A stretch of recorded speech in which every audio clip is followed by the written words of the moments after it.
What are you guys doing? We have a science fair project. This is an example of a junk box war project, a science fair competition open to juniors and seniors, just like the old television show Junk Box Wars. The Kiwanians of the science fair provide registered teams with a box of junk and a common task to complete. And in this year, was this a couple years ago? No, this was last year's junk. Oh, this was just last year's Junk Box War. They were given materials, and the task was to create a device that will sort out several different sized ball bearings, and it somehow had to be powered by a mousetrap. Yeah. And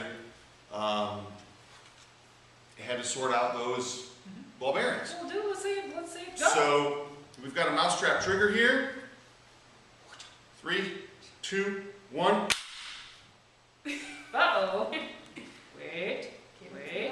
See, this happens all the time during the junk box score testing, but the cool thing is the kids have 2 hours to work on this project. You, when you participate in junk box scores, will have 2 hours to build your device and do some troubleshooting and make sure it all works. This hold on, almost all the way. Almost all the way. Yeah.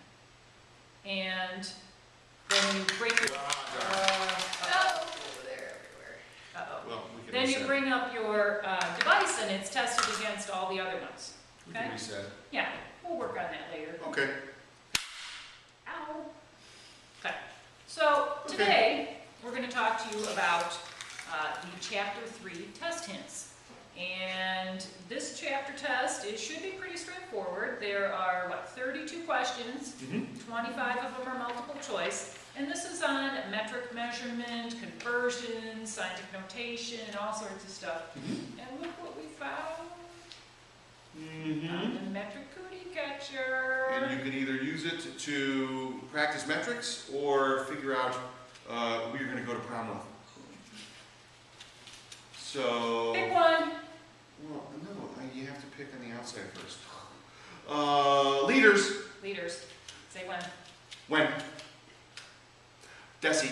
Deci, okay. Do you multiply or divide liter to get to deci? You divide by 10. Divide by 10. That is correct. Do I get extra credit? Yeah. Okay. Awesome. So we have this posted on Moodle. You can make your own little cootie catcher for practice. Okay. Test it number 1. All right. Number 1 says express numbers in scientific notation, and so does number 2. And then 3 and 4 talk about multiplying, dividing, adding, and subtracting numbers in scientific notation. So I think one thing we should point out is that when we write a number in scientific notation, there should only be 1 digit in front of the decimal. And then times 10 to the whatever power. One of my students said, this number Yeah. has to be less than 10. Yes, it does. It has to be less than 10. And I thought that was a very succinct way to say that.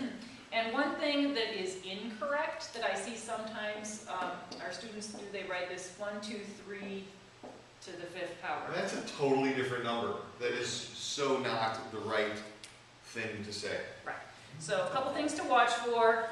You've been doing this in your math class since, I don't know, 5th grade or something. So these first two, express a number in scientific notation, you're probably going to have to either do a big number, and then probably have to do a small number, or you might have to do a number in scientific notation and expand it back into its standard form. Right. You need to be able, and we practice those in class. Right. So. And now, when you're multiplying and dividing, what do we need to remember when we're multiplying and dividing? What was the rule in math class? What do we do with the Since exponents? you were the last one to take a math class? Right, yeah, you had math That's not classes. You add them or subtract them. Right. Yes. So we're going to multiply numbers in scientific notation. We're going to add the exponents, and when we divide, we subtract. Yep. And then when we're adding and subtracting numbers that are written in scientific notation, sometimes we have to take a number out of the proper form to get the decimal places to line up. Yes. Right. So the exponents have to match. So that is something to watch there too. Okay, let's move on. Number 5. Go for it. define accuracy and precision. And you guys have seen in the textbook, in the notes, I'm sure in class, you've seen that dartboard diagram, right? And so visually, you understand that accuracy would be a dart in the bullseye. Getting that right answer as close to the standard value as possible. Right. And precision would be all of your darts very close together, whether it's on the bullseye or not. Right? And of course, in science, we strive for both accuracy and precision, where all of our darts are all landing in the bullseye. Right. And you'll want to go back and look at your accuracy and precision lab, where we talked about deviation, we did some calculations, figuring out the Percent density of, percent Right. error, density of aluminum shot, so make sure you go back and look at that one. Okay. Okay, so number 6 is similar, and in this question, you're going to get some data there. It's going to describe a scenario in lab, and we'll give you the accepted value, and we'll ask you if these results were accurate or precise. So again, you need to know the difference in definition of accuracy and precision. Okay, 7. number 7. Number 7 and 8. You need to be able to write and identify the correct number of significant figures in various measurements. And that Atlantic Pacific rule that we talk about in class, and we have that picture posted, that's probably the easiest way Yeah. to do that. And we've done a couple inquiry activities on that, so. Or, I mean, some of you guys are better memorizers and using those rules that were in the book, in that little blue Right, section. in the box. Memorize those rules.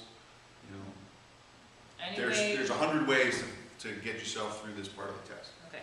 And we did the 2 inquiry activities on that. So you've had a lot of practice on it. But I'm wondering, when we start multiplying and dividing numbers in scientific notation, or I mean in significant figures, the calculator has all these decimal places.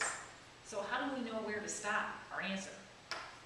Well, doesn't it depend whether you're multiplying, dividing, or adding, subtracting? Yeah, but it seems to me like most of the time we're multiplying and dividing. Yeah. So how do we know when to round off? How do we know what to cut up for our...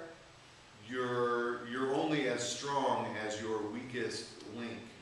So your answer can only have as many significant digits Right. as your weakest measurement. So that'd be like the least precise? Yeah, so Measurement? if one of the numbers you're working with has 4 significant digits, Right. and the other one you're working with, you're multiplying or dividing, has only 2 significant digits. Oh, I know. 2 significant digits in your answer. That's correct. That's correct. Very good. Okay, so that takes us down to... Use that in number 9 and number 10, which are also dealing with multiplying and dividing. Right. And then in number 11, we are looking at calculating the volume of a cube when given length, width, height. So again, here's where you're bringing in your geometry knowledge. You know how to solve for volume of a cube. And you're also going to have to put your answer in scientific notation. So you got to watch your exponents on this one.